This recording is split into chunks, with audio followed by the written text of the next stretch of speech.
Aleluia.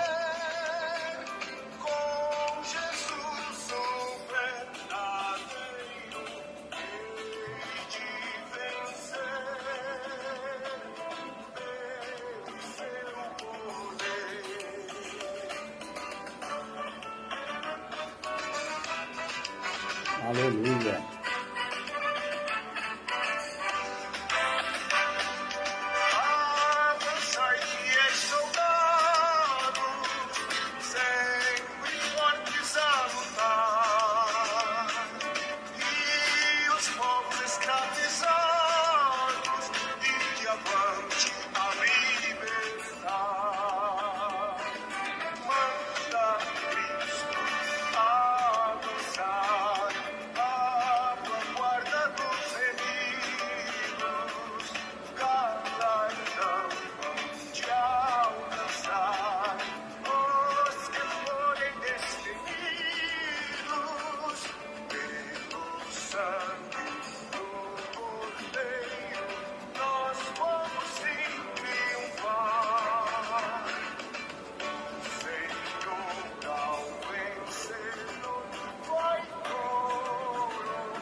A paz do Senhor Jesus Cristo.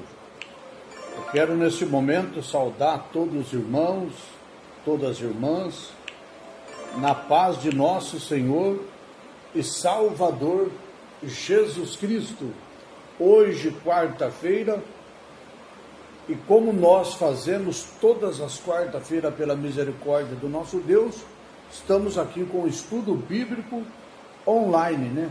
Estudo bíblico online. Hoje, a lição de número 12, já estamos chegando, já no finalzinho do nosso terceiro trimestre do ano de 2023. Então, na próxima lição, que é a lição de número 13, vai ser a última lição do terceiro trimestre. Então, nós estamos já chegando no finalzinho, né? Hoje, lição de número 12, o nosso título hoje é Sendo a Igreja do Deus Vivo. Sendo Igreja do Deus Vivo. Nós vamos neste momento orar e eu quero orar pela minha irmã Terezinha. Quero pedir também para todos os irmãos orar. Amanhã, a irmã Terezinha, ela sempre participa conosco aqui dos nossos estudos bíblicos. Ela mora lá em Popolina. Hoje ela estava fazendo um exame médico e amanhã ela passa por uma cirurgia. Então não sei nem se ela vai conseguir acompanhar hoje o nosso estudo, se ela vai participar por causa da viagem. Ela estava viajando porque ela mora no interior de São Paulo e ela, para fazer essa cirurgia, esses exames, ela procura, não é que ela procura, ela é obrigada a se deslocar para uma cidade maior, né? Tipo Votuporanga, São José do Rio Preto. Então essa cirurgia, se eu não me engano, ela vai fazer em Votuporanga.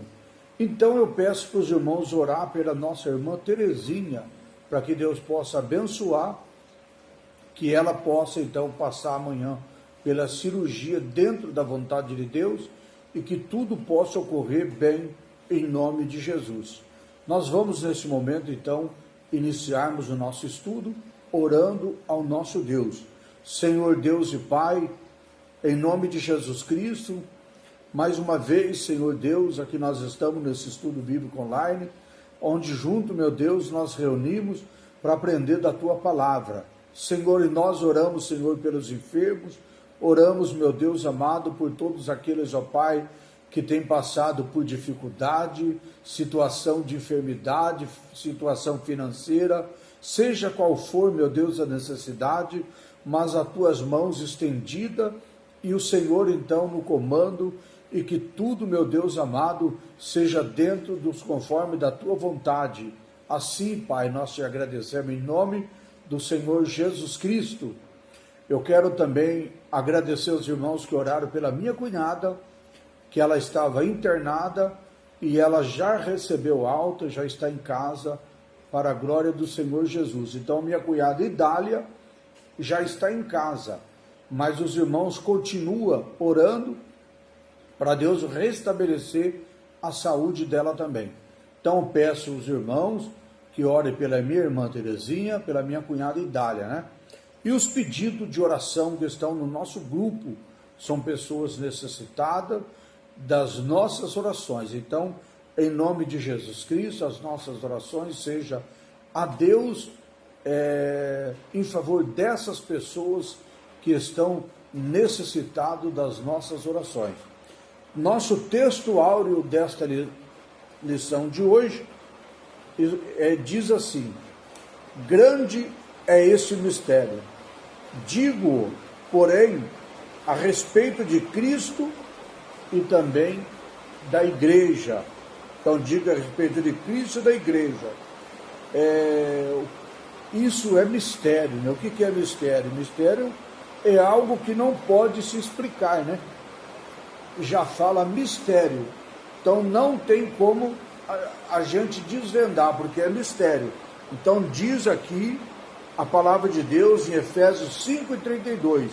Grande é esse mistério, digo, porém, a respeito de Cristo e a igreja. É um mistério que só vamos descobrir quando nós formos arrebatados. Verdade prática, diz: a noiva de Cristo não pode ser mudada, aliás, não pode ser mundana. Vou repetir a leitura. A igreja de Cristo não pode ser mundana, pois ela é a guardiã da verdade revelada e as suas vestes devem ser manter imaculada para as bodas do Cordeiro. Então, vamos repetir: a noiva de Cristo não pode ser mundana, pois ela é a guardiã. O que significa guardiã? Aquela que protege, né? Guardiã é quem protege. Então, ela é a guardiã da verdade revelada e as suas vestes devem se manter imaculada para as bodas do Cordeiro. Lembrando que muitas das vezes nós interpretamos as coisas errado. Quando a Bíblia fala, não está falando dessas vestes, não, tá? É um significado espiritual. Nessas vestes materiais aqui não, tá? Nossa leitura em classe de hoje, nós vamos estar lendo em 1 Timóteo, o capítulo 3. Aí nós vamos ler o versículo do 14 ao 16. Depois nós vamos estar lendo Efésios, capítulo 5. Aí nós vamos ler o versículo 25, o 27 e também o versículo 32. Então vamos começar a nossa... Vamos começar a nossa leitura em classe. Livro de 1 Timóteo, capítulo 3, versículo 14, escreve-te essas coisas esperando, é o apóstolo Paulo falando para Timóteo, escrevo-te essas coisas esperando ir ver bem depressa, ir ver-te bem depressa. Mas se tardar, para que saiba como convém andar na casa de Deus, que é a igreja do Deus vivo, a coluna e firmeza da verdade. E, sem dúvida alguma, grande é o mistério da piedade. Aquele que se manifestou em carne, foi justificado em espírito, foi visto pelos anjos, pregado aos gentios, crido no mundo e recebido na glória. Essa é uma palavra tremenda, né? Vou até repetir esse versículo. Ó. E sem dúvida alguma, grande é o mistério da piedade. Agora preste atenção. Aquele que se manifestou em carne e foi justificado em espírito. Quem foi? Claro que é Jesus, né? Visto por anjos, pregado aos gentios, crido no mundo, recebido em cima na glória. Então está falando do Senhor Jesus, Senhor Jesus Cristo. Agora, livro de Efésios 5, o versículo 25 diz assim: vós, marido, amai vossas mulheres, como também Cristo amou a igreja, e assim se entregou por ela. Verso 26, para a satisfazer, purificando-a com a lavagem da água pela palavra. 27, para apresentar-se a si mesmo igreja, gloriosa, sem mácula, nem ruga, nem coisa semelhante, mas santa e irrepreensível. Grande este mistério, digo, porém, a respeito de Cristo e da igreja. Então, essa é a nossa leitura em classe desta noite. A nossa apresentação da lição é explicar, no tópico de número 1, explicar a natureza da igreja do Deus vivo. No tópico 2, enfatizar o relacionamento de Cristo com a igreja por meio da santificação. Tópico de número 3, alencar as armas da igreja do Deus vivo. Então, tudo isso nós vamos estar estudando agora no decorrer da nossa lição de número 12, que tem pelo título, como eu já li no início, sendo a igreja do Deus vivo. Sendo a igreja, ou seja, todos que aceitam Cristo se torna a igreja do Deus vivo. Por isso que fala isso tudo, sendo a igreja do Deus vivo. A nossa introdução, os efeitos do mundanismo são percebidos quando a igreja deixa de ser pautada pelos valores da fé cristã. Quando a igreja ela deixa de estar dentro do centro da vontade de Deus. Ela deixa, então, de ser pautadas pelos valores da fé cristã. Quando as pessoas começam a acreditar que pela força dele, pelo esforço dele, pela dedicação dele, ele pode fazer tudo, ele começa a deixar a fé cristã, que quando ele aceitou Jesus, ele recebeu essa fé maravilhosa que é chamada a fé cristã. Infelizmente, ela não está imune a influências nocivas da sociedade. nesta oportunidade, vai abordar a natureza da igreja, seu relacionamento com Cristo e as armas que impedem a imunização da igreja local, porque quando a pessoa sai da vontade de Deus, ela perde ele deixa de ser, como nós lemos aqui, imude, que a palavra imude, ela significa que está sujeito e pode ser afetada, ou seja, perde, quando a pessoa deixa de confiar em Deus, ela deixa de servir a Deus com aquela fé cristã, ela perde então essa proteção do Senhor Jesus, porque a partir desse momento que ela está focada apenas no seu esforço físico, ou apenas na sua capacidade, nas suas forças materiais, perde a fé cristã e perde essa proteção de Deus, porque ela está fora dos planos de Deus, fora da presença de Deus. Está na igreja, mas está fora dos planos de Deus. A proposta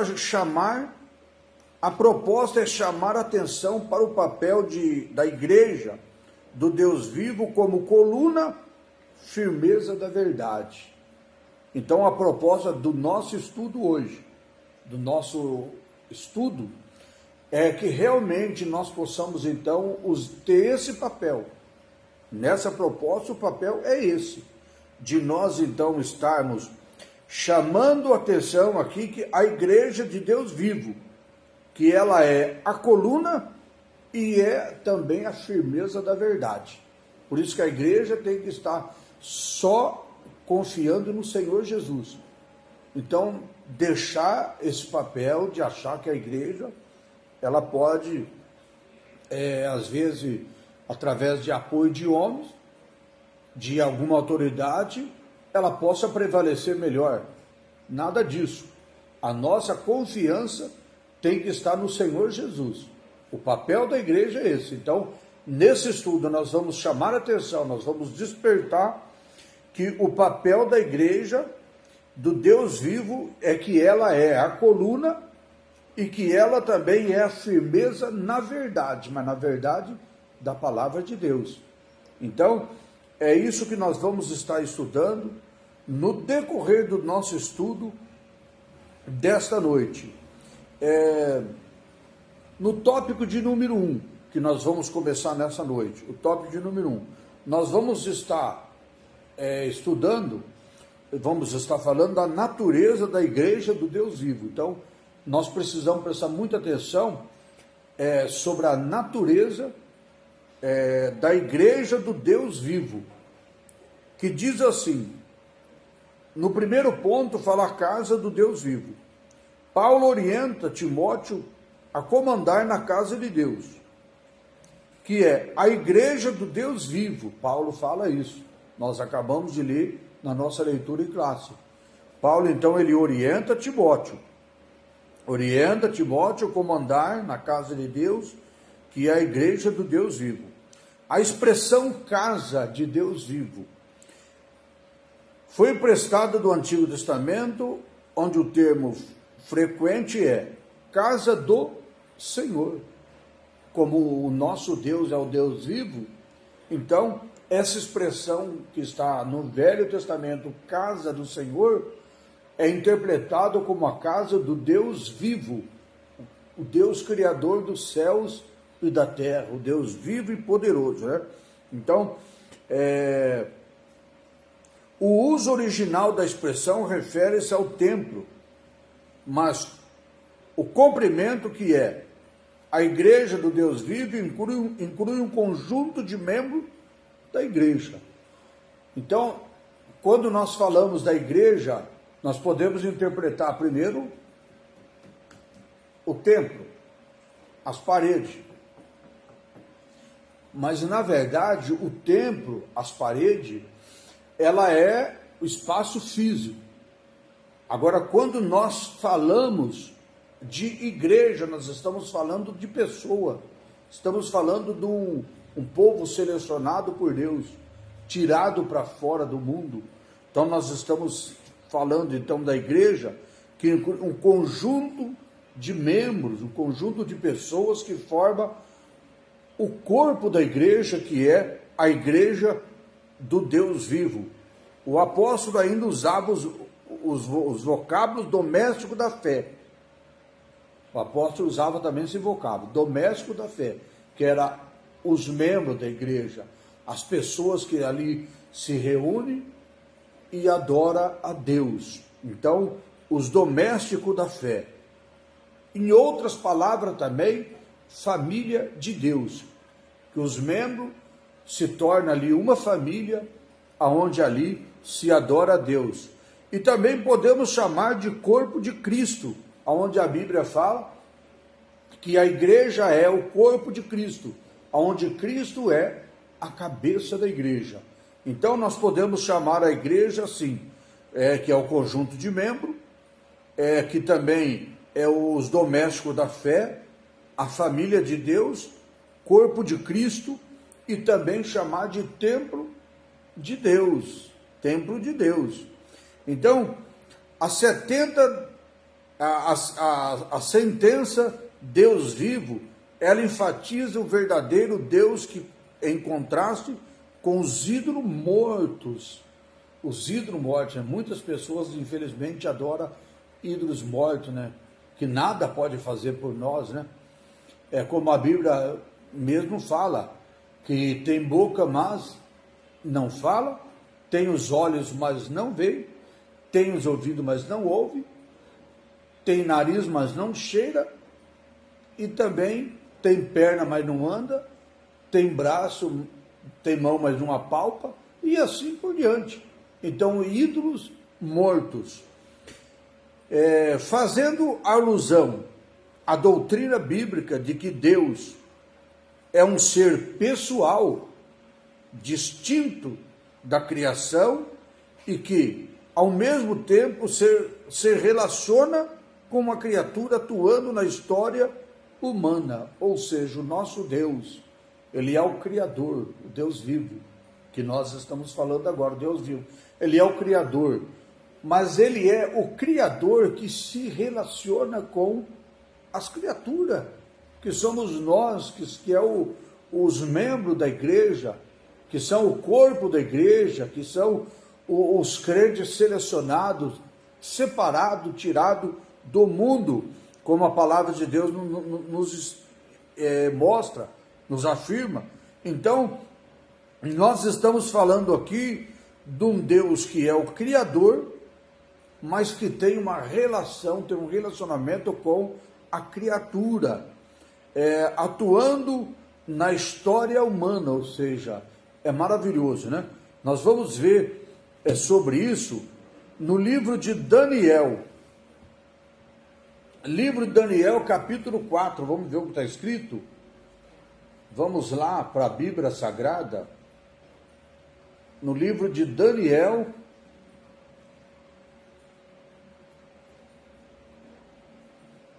é muito bom nós estarmos buscando as referências bíblicas, nem sempre às vezes conseguimos.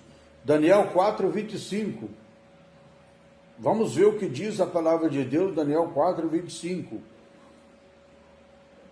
Será expulso do meio dos homens, e a tua morada será com os animais do campo, e te farão comer ervas como bois, e será molhado do orvalho do céu, e passar-se-lhe-ão 7 anos por cima de ti, até que conheça o Altíssimo, tem domínio sobre, até que conheça que o Altíssimo tem domínio sobre os reinos dos homens, e o dá a quem quer.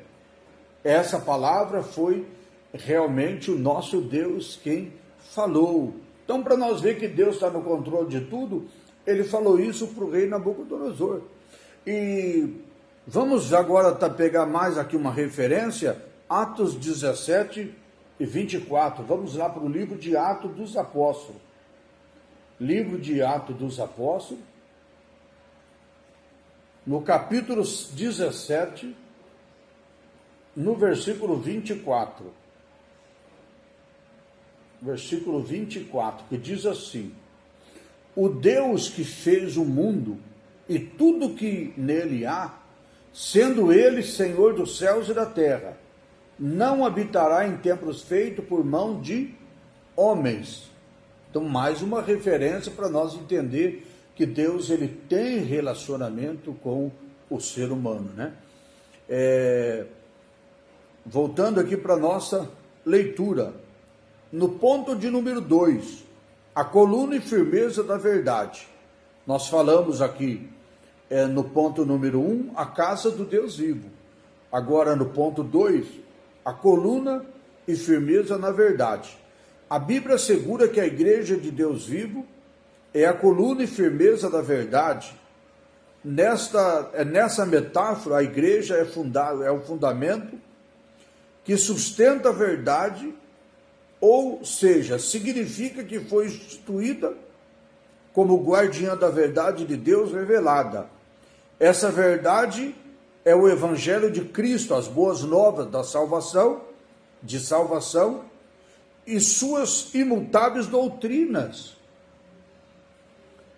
Portanto, a responsabilidade da igreja de propagar, testemunhar e defender a verdade do Evangelho. Essa é a verdade.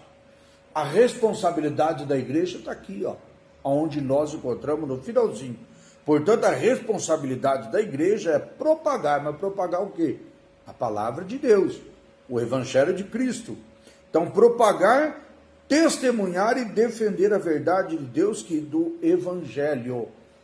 Esse é o papel da igreja. Então, coluna e firmeza da verdade. Primeiro ponto, a Bíblia assegura que a igreja de Deus vivo, ela é a coluna e firmeza da verdade.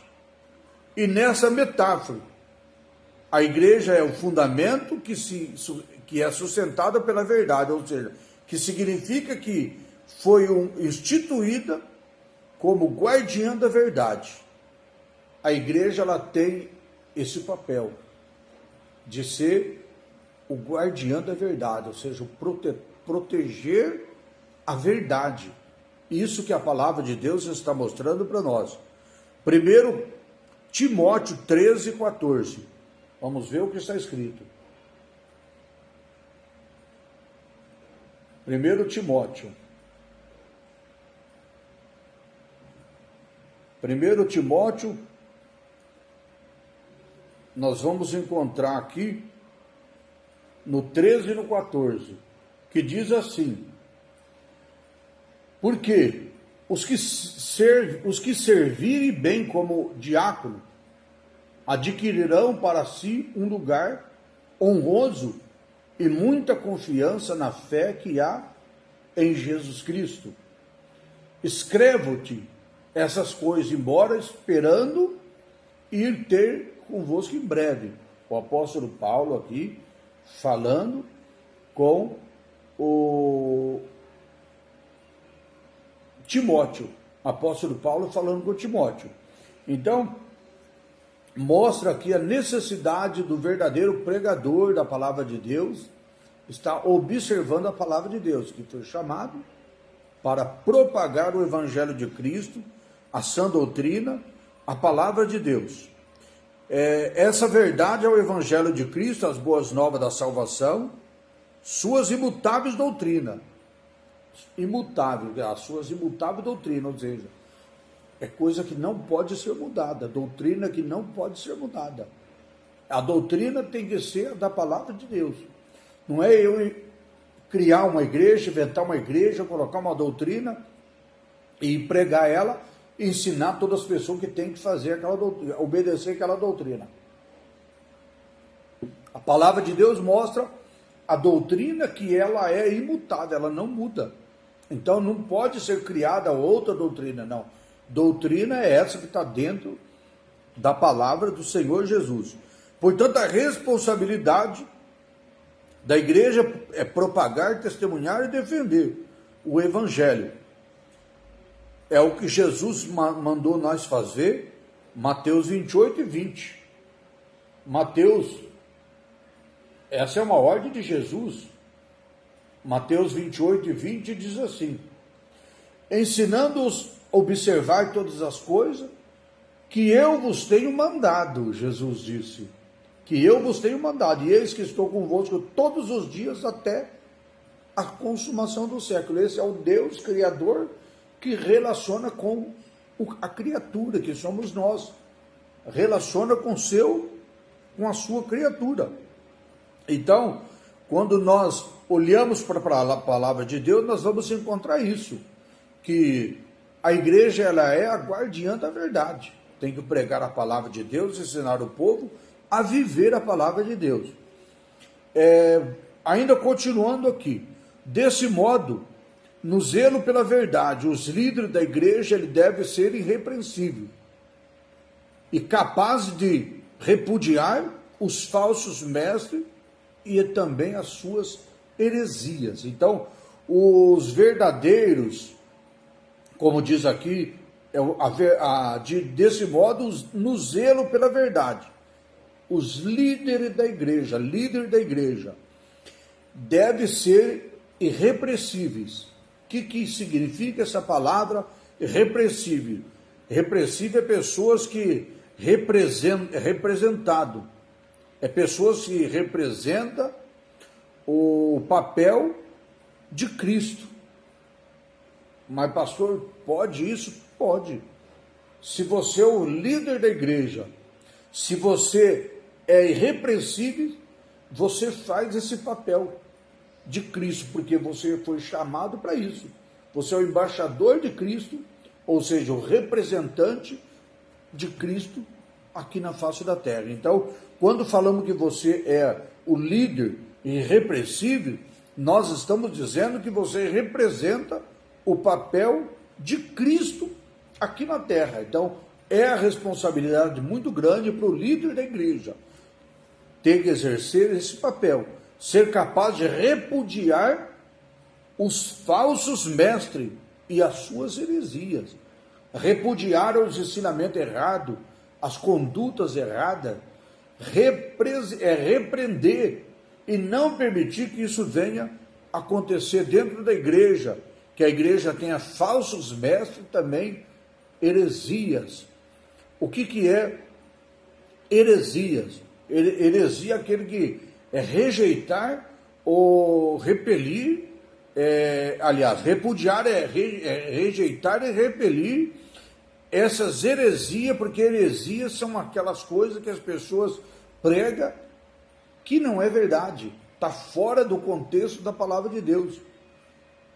Quando a pessoa prega heresia, a pessoa está pregando algo que não é da palavra de Deus, é algo que não é verdade, então não pode ser pregado. E o mestre, o líder irrepreensível, ele combate, ele repudia, ou seja, ele rejeita, ele repele, ele não aceita esse ensinamento errado dentro da igreja do Senhor Jesus.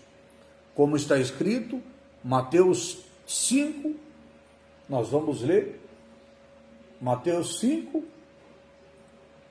nós vamos ler o versículo de número 13 e 14, que diz assim: vós sois o sal da terra, mas se o sal se tornar insípido, com que há de restaurar o sabor? Como que vai restaurar o sabor? Se o sal se tornar insípido, insípido significa estragado. Se o sal estiver insípido, ou seja, estragado, como que vai restaurar o sabor? Diz a palavra de Deus: para nada mais presta, senão para ser lançado fora e ser pisado pelos homens.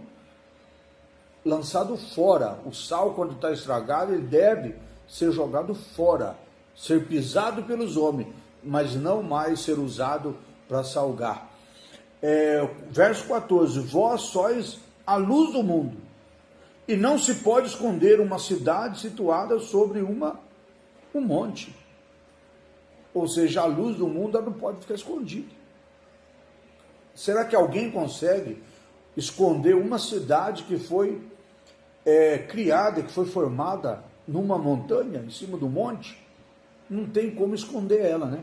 Então, vós sois a luz do mundo. Então a luz também não tem como esconder, não tem como abafar, não tem como esconder. Vós sois a luz do mundo. Jesus está dando esse ensinamento, essa autoridade, dizendo que nós somos a luz do mundo. Ponto 3, o mistério da piedade. Mistério da piedade. A verdade do Evangelho é personificada em Cristo. Nessa concepção, o apóstolo Paulo diz: grande é o mistério da piedade. Então nós lemos aqui que a verdade do Evangelho está personificada em Cristo. O que é personificada? Ela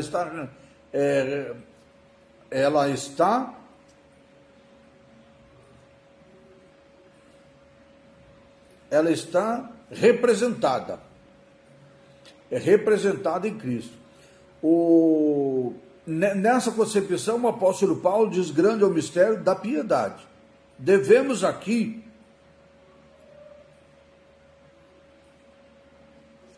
me perdoe que eu fiz um erro. Quando eu falei a palavra irrepreensível significa perfeito e correto. Eu falei que a palavra significava representar o papel de Cristo. Me perdoe. Então não é isso. A palavra irrepreensível é aquela pessoa que é correta e também é aquela pessoa que é perfeita. A palavra irrepreensível. Então o líder irrepreensível é aquele líder correto, aquele líder perfeito, que ele é capaz de repudiar os falsos mestres e as heresias. Por quê? O líder irrepreensível, ele é correto e perfeito. E essa palavra personificada, que significa representado, ou seja, representando o papel de Cristo. Representando o papel de Cristo. Então, voltando atrás, o mistério da piedade, a verdade do Evangelho é personificada em Cristo, ou seja, a verdade do Evangelho é representada por Cristo.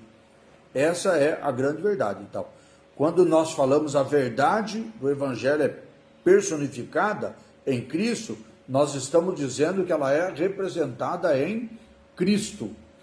Nessa concepção, o apóstolo Paulo diz: grande é o mistério da piedade. Devemos aqui ter atenção para as palavras mistério. As palavras mistério e piedade. A primeira sinaliza que a verdade do Evangelho foi revelada aos santos. Ou seja, a palavra mistério. Quando nós estamos falando aqui de mistério e piedade, quando nós olhamos para a palavra mistério, nós vemos aqui que ela é sinalizada pela verdade do Evangelho que foi revelada aos santos. Por isso que às vezes muitas pessoas desacreditam, não acreditam nos milagres, nos mistérios, nas coisas de Deus, porque isso está revelado somente naqueles que se santificam diante do nosso Deus. E a segunda retrata a base do cristianismo, que é a fé cristã, a palavra piedade.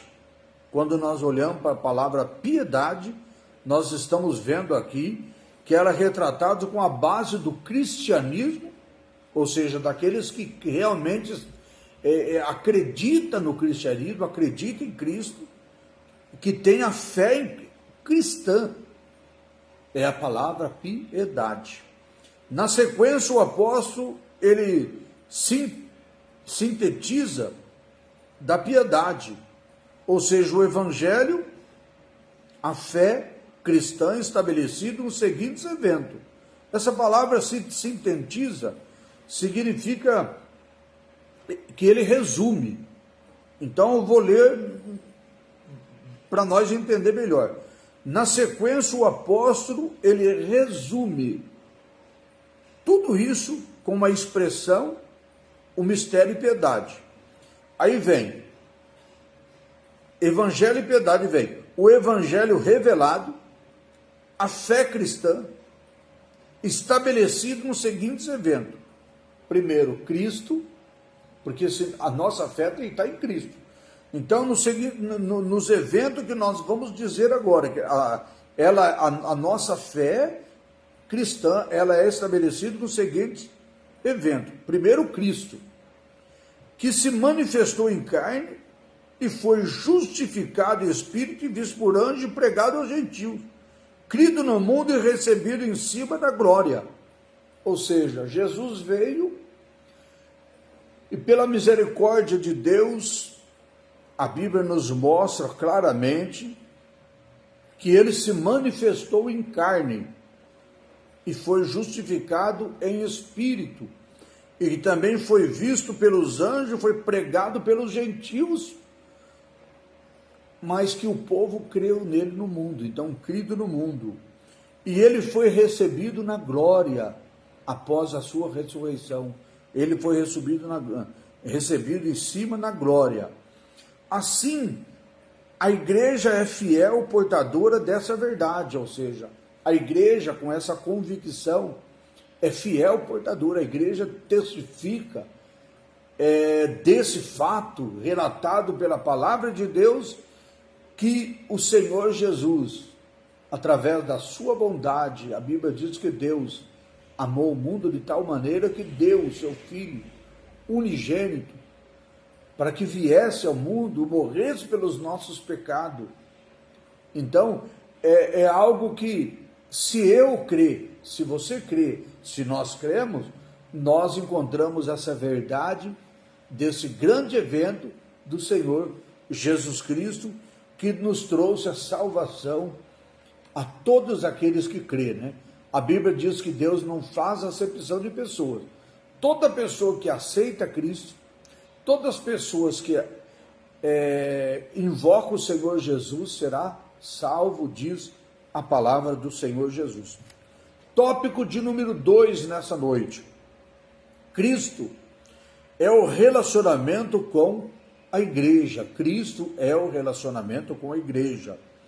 Paulo ensina que Cristo é o relacionamento com a igreja. Então nós vamos ler o primeiro ponto, que é santificação e pureza.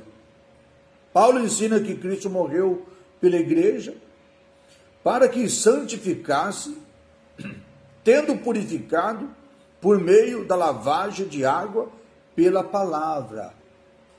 Essa é a pregação do apóstolo Paulo, o ensinamento do apóstolo Paulo, ensinando que Cristo morreu pela igreja, para que a igreja então se santificasse e tendo então se purificado por meio da lavagem de água pela palavra, que é o ensinamento da palavra de Deus. Por isso que nós então, quando nós aceitamos a Cristo, nós descemos as águas batismais, como ensina a palavra de Deus. O texto mostra que a regeneração, significado da regeneração, nós podemos falar que é uma restauração, ou uma vivificação, ou também que é corrigir. Uma pessoa regenerada é uma pessoa que se corrige, é uma pessoa que vivifica, ou seja, uma pessoa que está morto, e ele então vivifica, ele revive de novo. A palavra revifica significa reviver de novo. Então, o texto mostra que a regeneração, que é vivificação, restauração, corrigir,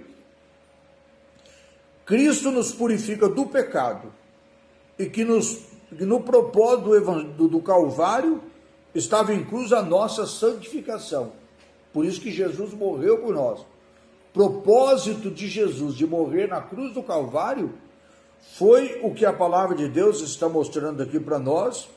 O propósito do Calvário inclui a nossa santificação. E a Bíblia diz que sem a santificação ninguém verá o nosso Deus. Então, por isso que o propósito de Cristo de morrer também no Calvário foi para que eu e você, foi pela nossa santificação.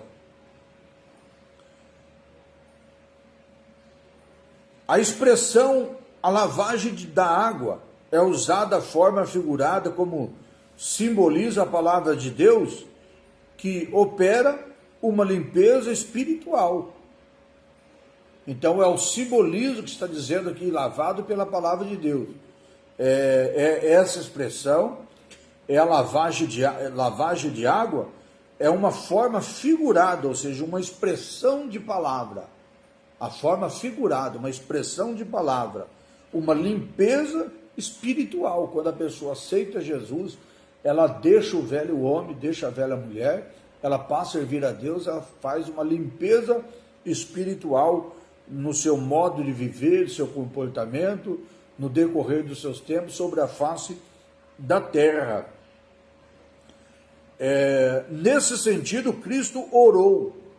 Ele disse: santifica-os na verdade, a tua palavra na verdade. Ora, sabemos que a santificação é o ato de separar-se do pecado e preparar-se para a volta do Senhor. Então, para nós entender um pouquinho, Jesus orou, Cristo orou, para que nós então tivéssemos então essa santificação, essa purificação, essa restauração.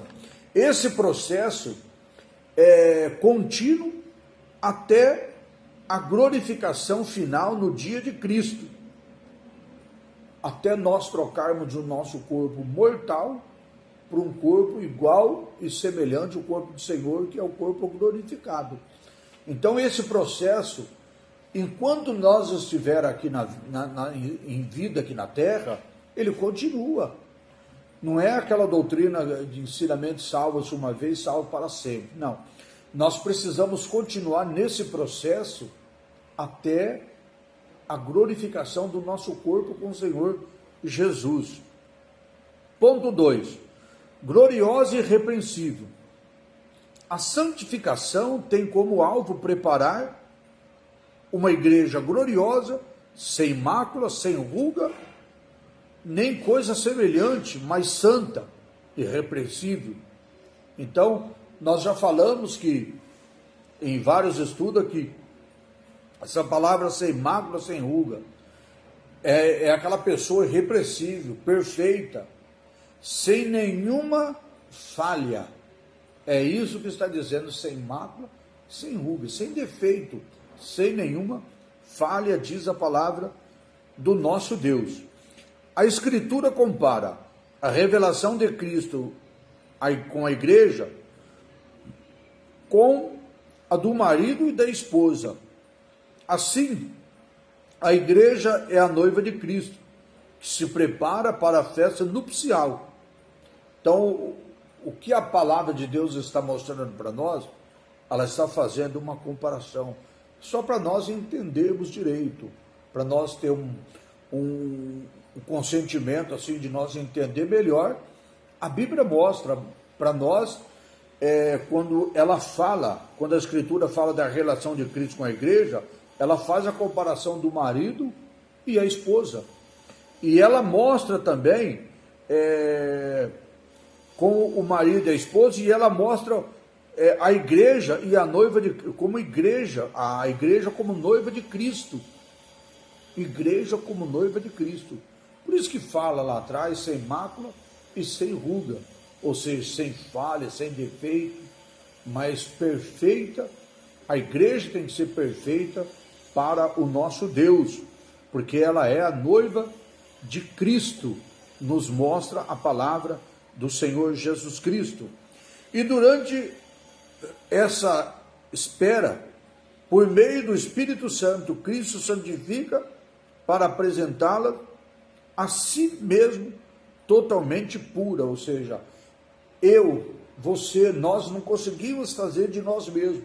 Nós precisamos do auxílio do Espírito Santo, da ajuda do Espírito Santo. Nós precisamos do trabalhar do Espírito Santo na nossa vida, para que nós então permanecemos na santificação que não vem de nós.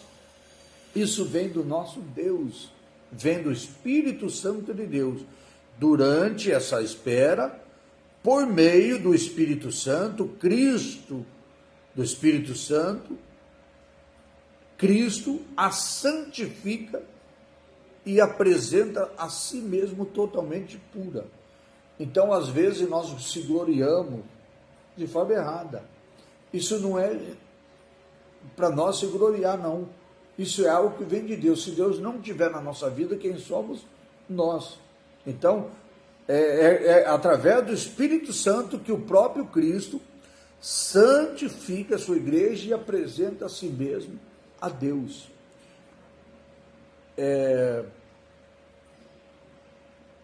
A ausência de mácula e de ruga significa sem mancha alguma de ordem moral ou espiritual. Quando fala sem mancha e sem ruga, ou seja, ela está perfeita, ela não tem nada que possa contaminar. Significa então que ela não tem defeito, ela está dentro da vontade do nosso Deus. Vestida nesse grau de pureza, somente a igreja santa e imaculada terá acesso à ceia, às bodas do Cordeiro. Quando nós falamos disso aqui, é porque a Bíblia nos mostra que naquele dia, lá no céu, a igreja vai estar sentada numa mesa, aonde vai estar todos os patriarcas, os apóstolos, todos os profetas, todos os salvos. E nesta mesa, o próprio Senhor Jesus que vai estar servindo esta mesa. Então, vestida nesse grau de pureza, somente a igreja santa, imaculada, terá acesso a essa ceia das bodas do Cordeiro.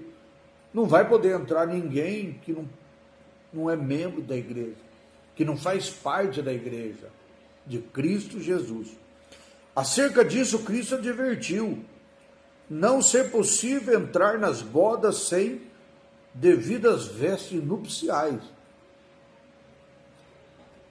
Pastor, mas aonde eu vou atrás dessas vestes? Em qual loja, em qual lugar eu vou comprar essas vestes? Como que eu faço? Eu preciso dessas vestes. Porque a Bíblia está dizendo que naquele dia, se não tiver vestido com essas vestes, não entra nas bodas do Cordeiro. E agora o que eu faço? Qual é a loja? Qual é a cidade? Qual é o local que eu posso mandar fazer essas vestes ou comprar essas vestes? Essas vestes não é material. Essas vestes não é veste que alguém possa confeccionar, que alguém possa fazer. Quando nós falamos na veste, nem sempre estamos falando disso aqui, ó, de roupa. Estamos falando de algo espiritual. Então, quando a Bíblia fala acerca disso, Cristo advertiu: não ser possível entrar nas bodas do Cordeiro sem estar devido às vestes nupciais. Ou seja, se não estiver enquadrado na palavra de Deus. É o que nós lemos aqui atrás, que diz assim que a igreja de Cristo, ela tem que estar assim, ó, com essa audácia de mácula e de ruga, que significa mancha, e de ordem moral ou espiritual. Ou seja, a igreja não pode ter mácula, não pode ter ruga, não pode ter defeito, a igreja tem que estar perfeita. Pastor, mas não tem problema fazer isso, fazer aquilo. O apóstolo Paulo disse assim, ó, nem tudo, tudo me são lícitos, mas nem tudo me convém. Então, se você estiver servindo a Deus, você adquiriu essas vestes, ela está sem mancha, ela está sem ruga, ou seja, perfeito, você vai entrar nas bodas do Cordeiro. Mas se não, você não vai, porque essas vestes não compra em loja nenhuma, não compra em mercado nenhum. Ninguém consegue confeccionar essas vestes. Essas vestes é uma pureza da igreja de Cristo. Isso não é algo material, é algo espiritual. É a pessoa que está enquadrado dentro da vontade do nosso Deus. Ela está perfeita, sem mancha e sem ruga. Isso nos mostra a palavra do nosso Deus. Tópico de número 3, nosso último tópico dessa noite, que diz assim: as armas da igreja do Deus vivo. As armas da igreja do Deus vivo. Pastor, mas não é pecado ter arma? Uns falam que é pecado ter arma, outros falam que não. Mas que tipo de arma que nós vamos falar aqui agora? Será que é de um revólver? Será que é de uma faca? Será que... Não, essa arma que nós vamos falar dela agora não é nada disso. Mas você vai entender, ó, as armas da igreja do Deus vivo. Primeira arma está falando aqui que é o zelo. O zelo, olha, o zelo pela palavra de Deus, isso é uma arma tremenda contra o inimigo. O zelo, zelar pela palavra de Deus. Então, isso é uma arma poderosa. Não precisa pedir para o governo liberar arma, não. Nós estamos aqui com uma arma poderosa, que é a pessoa que zela pela verdade. O zelo pela verdade, isso é a maior arma contra o nosso inimigo. Então, o zelo pela verdade. Enfatizamos que a verdade bíblica, ela é absoluta e ela é imutável, ou seja, não muda. Ela é absoluta e ela é imutável. Ou seja, você crê dessa forma? Eu creio dessa forma. Se nós acreditamos dessa forma, nós então temos já esse zelo tremendo pela verdade. Nós gostamos da verdade. Nós aceitamos a verdade, nós ensinamos a verdade, nós pregamos a verdade, nós amamos a verdade, nós temos um zelo tremendo pela verdade. E o que a palavra de Deus nos mostra é isso.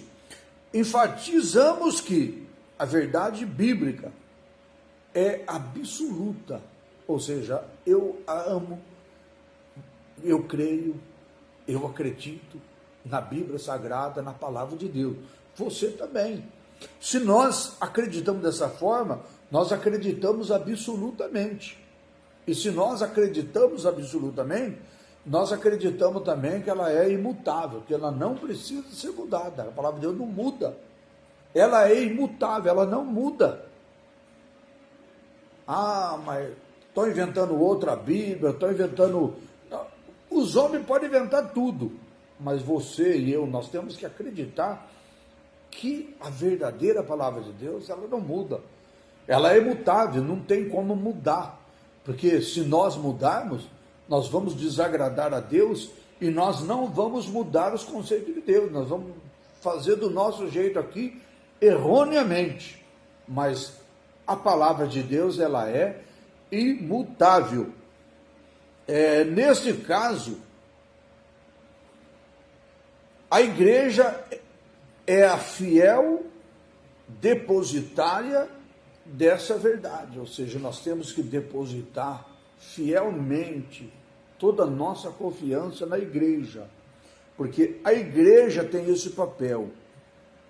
A igreja tem esse papel. É a fiel depositária dessa verdade. Vamos ver o que Paulo está dizendo para Timóteo. Vamos ver o que Paulo está dizendo para Timóteo. No 3:15, Timóteo 3:15, vamos lá. Livro de Timóteo, deixa eu ver se é 1 Timóteo 3:15. Paulo está dizendo para Timóteo assim: para que, no caso de eu tardar, saiba como se deve proceder na casa de Deus, a qual é a igreja do Deus vivo, a coluna e o esteio da verdade. Então, a postura, o comportamento, saber a maneira de andar na casa do Deus vivo, Paulo orienta Timóteo. E por isso os salvos em Cristo são despenseiro da mensagem da redenção. Então, olha que coisa tremenda.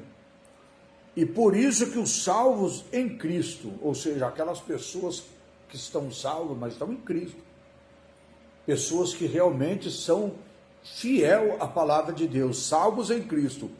Eles são dispenseiro da mensagem da redenção.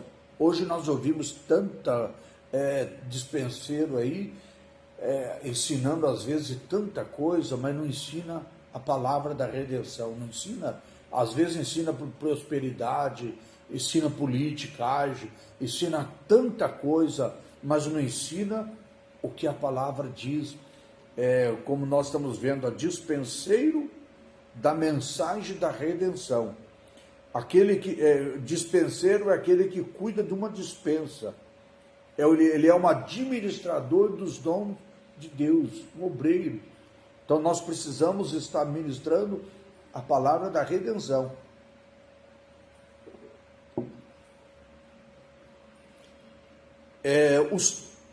Voltando aqui, para ilustrar essa responsabilidade, levemos em conta o uso que Jesus fez de símbolos que remonta a responsabilidades espirituais. Ele fala sobre os dois servos. O outro ele fala sobre os talentos. E o outro ele fala sobre os servos vigilantes. Então vamos recapitular aqui um pouquinho. Quando Jesus fala ele fala da responsabilidade, ele remonta a responsabilidade espiritual, ele fala sobre os dois servos. Vamos ver Mateus 24, 45 ao 51. Vamos lá no livro de Mateus. Mateus 24, o versículo 45 até o 51. Olha o que ele fala. Quem é, pois, o servo fiel e prudente, que o Senhor o pôs sobre os seus serviçais, para, a tempo, de dar-lhe o sustento? Bem-aventurado aquele servo que o Senhor, quando vier, achar assim, fazendo assim. Em verdade vos digo que o porá sobre todos os seus bens, porque vai se agradar dele. Se encontrar ele dentro da vontade de Deus, o cargo dele vai subir, vai colocar ele sobre todos os seus bens. Mas aquele outro, o mau servo, disser no seu coração: meu senhor tarda a vir, e começar a espancar os seus conservos, a comer e a beber com os hebreios, virá o senhor daquele servo num dia em que ele não espera, e numa hora que ele não sabe, e cortá-lo-ão pelo meio, e lhe dará a sua parte com os hipócritas, e ali haverá o quê? Choro e ranger de dentes. Então, o servo bom, quando o Senhor vier encontrar ele fazendo assim, ainda vai aumentar ele de cargo, vai olhar ele ainda e ter ele como uma pessoa, um servo bom, fiel, ainda vai promover ele de cargo. Mas e o outro, o mau, aquele que, o Senhor vai demorar a voltar, eu posso fazer o que eu quero, o Senhor vai vir no dia que ele não espera, e vai tratar com ele então duramente, aonde nos fala aqui no finalzinho, dessa forma ele dará a sua parte com os hipócritas, e ali haverá o quê? Choro e ranger de dente, ou seja, uma triste realidade se o Senhor encontrar ele como servo mau, né? E também o Senhor nos faz uma comparação com os talentos. Os talentos, só para nós relembrar, Mateus 25,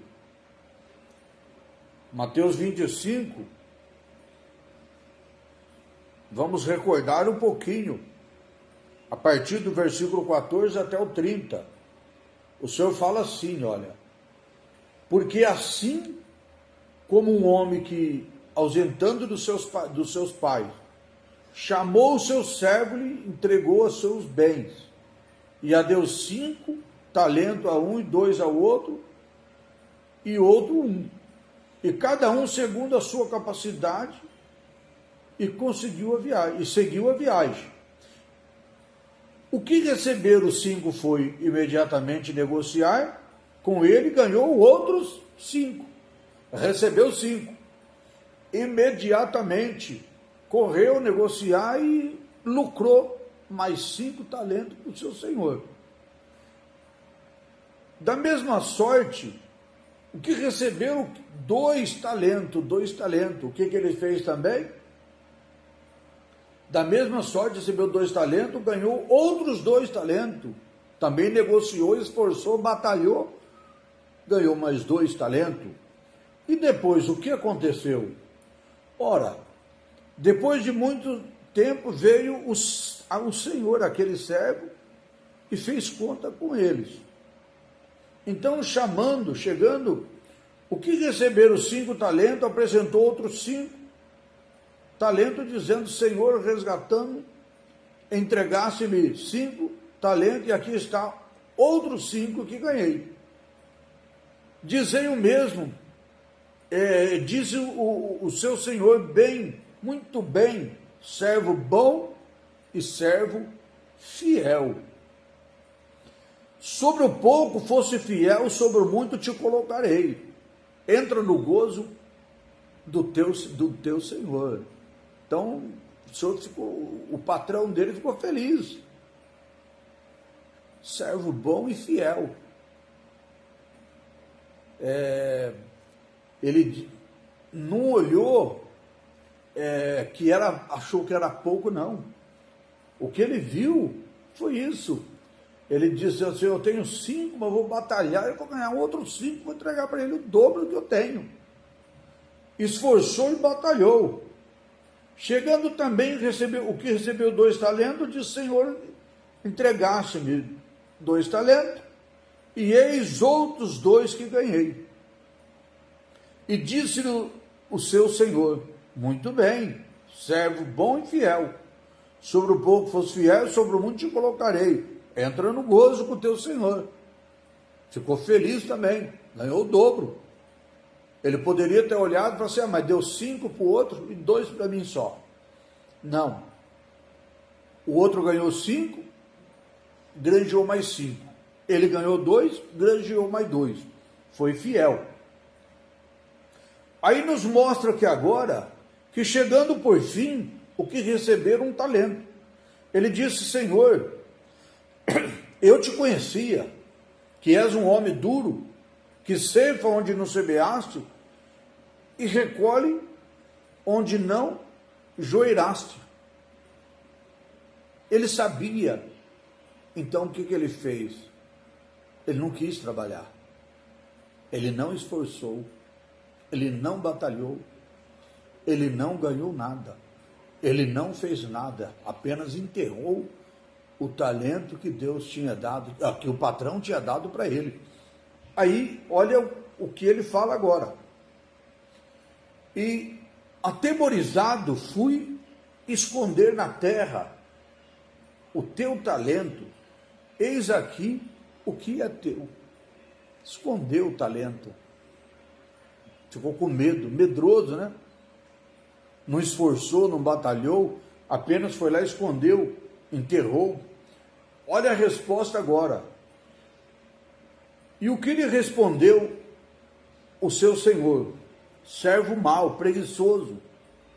Sabia que ceifa onde não semeei, e que recolho onde não joarei?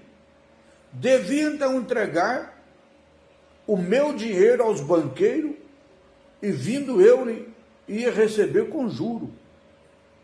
Não esconder na terra, né? Não enterrar. Aí ele diz: tirai-vos daqui, tirai-vos o talento e dai ao que tem 10. Por quê? Tudo que tem dar-lhe-á e terá abundância, mas o que não tem, até o que tem lhe será tirado. Isso representa para nós algo muito importante, que nós precisamos então valorizar aquilo que Deus nos deu, batalhar, fazer realmente o que é agradável a nosso Deus, esforçar, fazer conforme aquilo que nós então precisamos, daquilo que nós recebemos do nosso Deus, esse chamado. Então a palavra de Deus mostra tremendamente esses exemplos, para que nós então possamos entender o propósito realmente do nosso Deus e nossa vida. Então todas essas parábolas trazem a imagem da responsabilidade de cada salvo, que deve ter enquanto espera Jesus buscar a igreja, enquanto espera o Senhor da igreja voltar, porque Jesus vai voltar a qualquer momento. Nós não sabemos o dia, não sabemos a hora, mas a qualquer momento ele volta. Esse compromisso é inegociável, pois espera-se que o salvo cumpra o seu dever com irrestrita lealdade, ou seja, que seja perfeito, leal na presença do nosso Deus. Assim a igreja deve zelar pela verdade das Escrituras, viver e propagar a mensagem bíblica com fidelidade. O papel da igreja, então, o papel da igreja é esse. Assim a igreja deve zelar pela verdade, em primeiro lugar, a igreja deve zelar pela verdade que está nas Escrituras, revelado na palavra de Deus, viver e propagar, ou seja, pregar o evangelho, falar desse evangelho para todas as pessoas, propagar a mensagem bíblica com fidelidade, ou seja, todas as pessoas precisam realmente entender e interpretar essa verdade que é a palavra de Deus, ter fidelidade, ser fiel ao nosso Deus com a palavra de Deus. Ponto 2. O ensino da verdade. Deus constituiu líder para o aperfeiçoamento, edificação da igreja. Deus constituiu líder, escolheu pessoas e colocou na liderança para ser essa pessoa aqui, que nós estamos acabando de dizer, líderes para aperfeiçoamento, edificação da igreja, pessoas que realmente têm compromisso com Deus. Ele é aquele líder, não para fazer crítica, não, ele é o líder para liderar a igreja ao encontro da verdade, encontro da palavra de Deus, à espera do arrebatamento da igreja, da volta de Cristo. Isso nos mostra, Livro de Efésios, capítulo 4. Vamos ver esse líder, como nós estamos falando aqui agora, esse líder irrepreensível, Efésios 4, 11 e 12. Vamos voltar para a palavra de Deus, livro de Efésios 4, 11 e 12. Diz assim: e deu-lhe uns como apóstolo e outros como profeta, e outros como evangelista, e outros como pastores e mestre, tendo em vista o aperfeiçoamento do santo para a obra do ministério, para a edificação do corpo de Cristo. Então, Deus deu uns para pastores, cada um tem um talento na igreja, cada um tem um dom. Então, Deus escolheu uns para apóstolo, outros para profeta, outros para evangelista, outros para os pastores, para mestre, aqueles que ensinam a palavra do nosso Deus. Isso refere-se à capacidade de compreender as Escrituras, defender a ortodoxia, refutar as heresias. Então vamos entender aqui um pouquinho. Vamos aqui entender. Isso refere à capacidade de compreender as Escrituras, defender a ortodoxia, refutar as heresias. Nós falamos de heresia já, aquilo que não é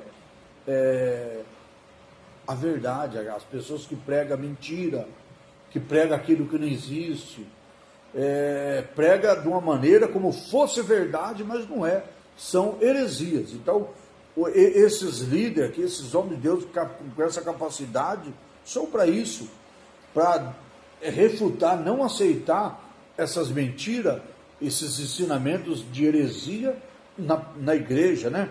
Então, refutar, ou seja, contestar, combater, não aceitar, né? Rejeitar é a palavra refutar. Desse modo, um líder vocacionado não cede ao liberalismo. Um líder vocacionado não cede ao liberalismo. O que é o liberalismo? Liberalismo é uma doutrina baseada na defesa da liberdade individual nos campos econômico, político e religioso. Aquelas pessoas que pregam querendo trazer a política para a igreja, fazendo que a igreja perde essa essência que é realmente a confiança verdadeira em Deus, e começa a basear os seus interesses como fosse realmente uma grande verdade, uma firmeza nos políticos. Então a palavra de Deus ensina dessa forma, que desse modo o líder vocacionado, ele não cede ao liberalismo. Ele não cede ao liberalismo. E também o liberalismo teológico e o ecumenismo. Ecumenismo. O que é ecumenismo? É aquela união de doutrina referente aos cultos, ou seja, eles querem, quando falamos de ecumenismo, é aquela doutrina, daquele ensinamento que eles querem fazer, a unificação das igrejas, unir as doutrinas, ou seja, existe igreja, doutrina aí que não é da palavra de Deus, como é que nós vamos aderir a elas? Como é que nós vamos unir a elas? As pessoas que têm uma doutrina que não é bíblica, que não é doutrina de Deus, como que nós vamos aderir a ela? Mas o líder, que é realmente, como nós estamos acabando de falar aqui, que ele é capacidade de compreender a Escritura, defender a ortodoxia, ele refuta as heresias, e desse modo, esse líder vocacionado, ele não cede nem ao liberalismo, nem ao ecumenismo. Ele não aceita ecumenismo, essa união de igreja, parece uma coisa muito bonita, né?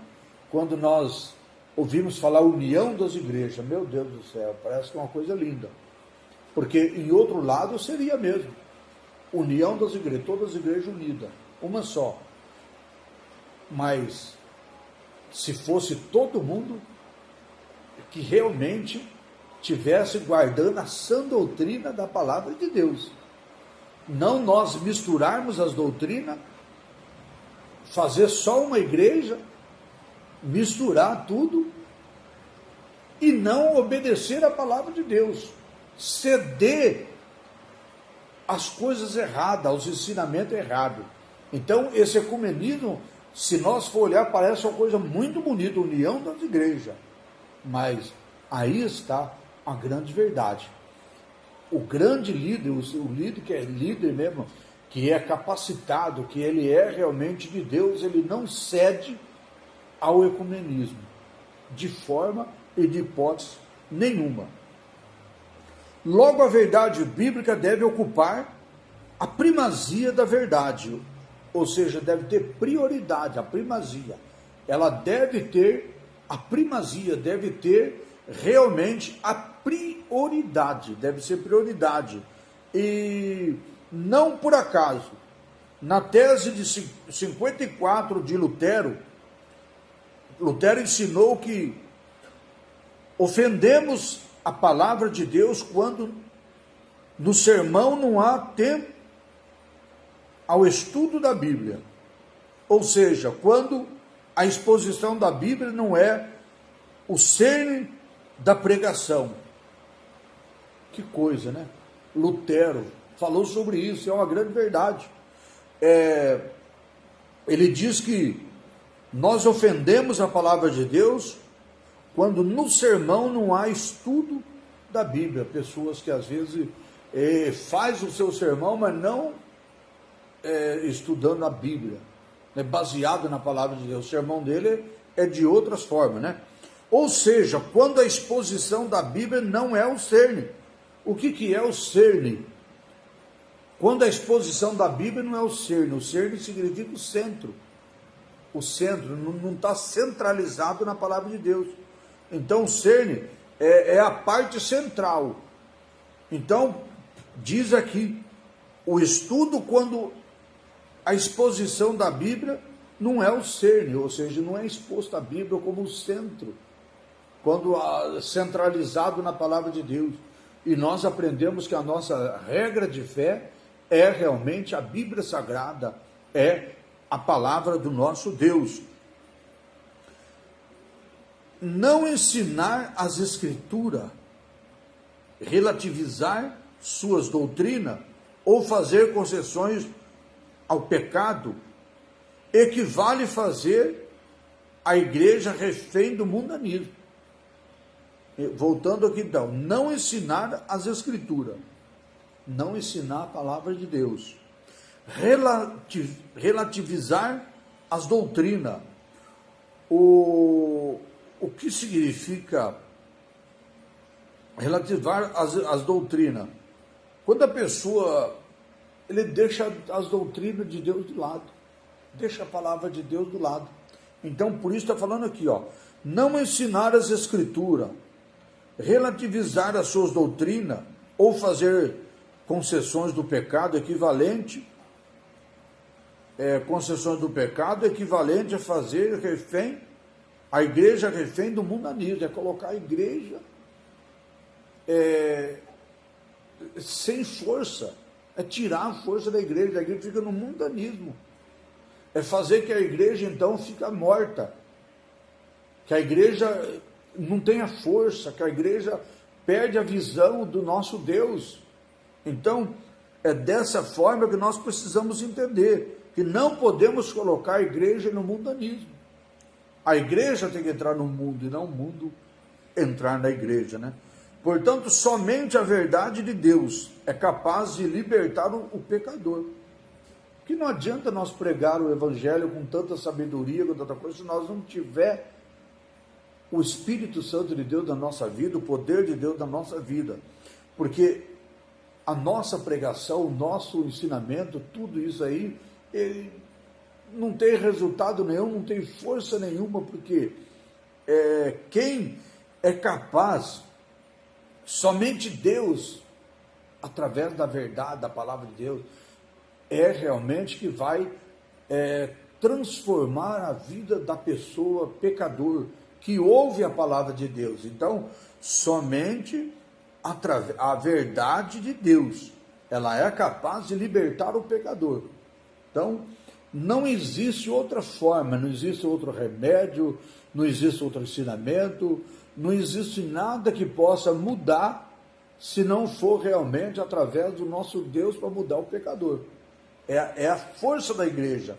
A igreja, ela fica de pé quando realmente ela está dentro da vontade do nosso Deus.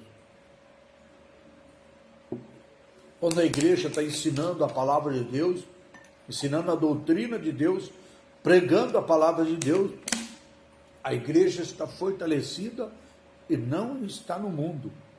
Quando colocar a igreja no mundanismo, a igreja ela fica sem a direção de Deus. E não há salvação, não há conversão. Então, nós precisamos entender muito bem a verdade da palavra de Deus. Nossa conclusão: diante dos ataques de desconstrução da fé, a igreja do Deus vivo precisa ser vigilante. Então, a igreja está sendo atacada. A igreja do Deus vivo. ela precisa então de ser vigilante, porque ela está sendo atacada diante dos ataques da desconstrução. Que desconstrução? Nós falamos de muito estudo nas lições passadas sobre desconstrução. As pessoas querem desconstruir a verdade que Deus construiu. Então, esses ataques, essas desconstrução da fé, que às vezes tira as pessoas da fé, através desses ataques, dessas desconstrução. Então, a igreja, ela precisa do Deus vivo, ela precisa de ser vigilante para não cair nesse laço satânico, que é esses ataques e as desconstruções da nossa fé. Ela é a guardiã da única verdade que liberta. A igreja é a única guardiã. É ela que defende, ela que protege realmente essa única verdade que liberta, que é Cristo. Jesus disse: eu sou o caminho, sou a verdade, sou a vida. Ninguém vai ao Pai a não ser por mim. Então, a igreja é a guardiã dessa verdade, é a que defende, que protege essa verdade. A mensagem da cruz não pode ser significada, a mensagem da cruz não pode ser ressignificada. Cristo morreu e ressuscitou por amor da igreja, e a requer santa, pura e irrepreensível. Ou seja, a igreja não é salva por uma placa, a igreja não é salva por um título, a igreja é salva realmente por essa grande misericórdia do nosso Deus, de Jesus ter vindo, morrido na cruz por nós, ter ressuscitado ao terceiro dia. Então, ele requer da igreja que ela seja santa, pura e irrepreensível. Portanto, a noiva de Cristo não pode macular suas vestes. Já falei que não é essas vestes aqui. É algo espiritual que nós precisamos entender. Porque se fosse essas vestes aqui, por exemplo, tinha que ser então branca, a minha já não seria, olha. Tem pessoas que às vezes misturam as coisas e não entendem, ó. Ah, pastor, está pecando, ó. Suas vestes não é branca, está tudo manchada. Não estamos falando dessas vestes. Nós estamos falando de algo espiritual, que é a pureza, que é a pessoa realmente que muda sua conduta e serve a Deus, aceitando todo o sacrifício e sendo realmente fiel ao nosso Deus, e sendo aquela pessoa que tanto confia, como ele é dependente do nosso Deus, né? Não depende de uma religião, não depende não, ele é realmente dependente do Senhor, do Espírito Santo, e ele realmente é servo, porque servo é aquele que faz a vontade do seu Senhor. Então, o seu papel abarca o ensino e a defesa com todo o zelo da integridade da verdade revelada. Então, esses são realmente as pessoas que fazem o que a palavra de Deus está mandando. Prega realmente a Bíblia Sagrada. Amém? Que Deus abençoe a todos. Chegamos aqui mais ao final de mais uma lição, que é a lição número 12. E se Deus assim nos permitir, quarta-feira, vamos estar com a lição de número 13. A última lição do nosso trimestre, nosso terceiro trimestre. Então, é a última lição, terça-feira, desse trimestre, que fala a Igreja de Cristo, o Império do Mal. Como viver neste mundo dominado pelos espíritos da Babilônia. Esse é o contexto geral. Então, quarta-feira, se Deus nos permitir, vamos estar fazendo a nossa última lição, que é a lição número 13, que vai trazer o título dizendo o mundo de Deus no mundo dos homens. O mundo de Deus no mundo dos homens. Amém? Que Deus abençoe a todos em nome de Jesus. Vamos orar, agradecer o Senhor. Senhor, nosso Deus, nosso Pai, obrigado por esse momento, obrigado, Senhor, por esse estudo, obrigado pelo Senhor ter nos dado essa oportunidade de estarmos aqui mais uma quarta-feira, para a glória do Senhor Jesus, e te pedimos, ó Deus, em favor daqueles que estão doentes, daqueles que estão enfermos, que eles estão problemáticos. Pai, nós apresentamos as pessoas que estão ali, com seus nomes escritos nos grupos de oração, meu Deus. Oro, meu Deus, em favor da minha irmã Terezinha, que talvez, Pai, ainda está a caminho da sua casa, aonde, meu Deus, ela estava ali aguardando no hospital para alguns exames médicos, para amanhã estar fazendo cirurgia. Deus, e nós te pedimos que o Senhor possa abençoar a tua filha, a tua serva, guardar ela, livrar de todo mal, que tudo seja, meu Deus, no controle do Senhor, usando também, ó Pai, as mãos dos médicos. Meu Deus, nós oramos pelos enfermos, pelos problemáticos, por aqueles que estão hospitalizados, Pai, por todos, ó Deus, aqueles que estão acamados também nas suas casas, e assim nós te pedimos, te agradecemos, ó Deus, em nome de Jesus, muito obrigado, Senhor. Deus abençoe os irmãos, até quarta-feira, nossa próxima live. Se você puder, compartilha, curte, comenta, que Deus vai te abençoar ricamente. Fique todos, então, na paz do Senhor Jesus Cristo. Até quarta-feira, se Deus assim nos permitir. Deus abençoe.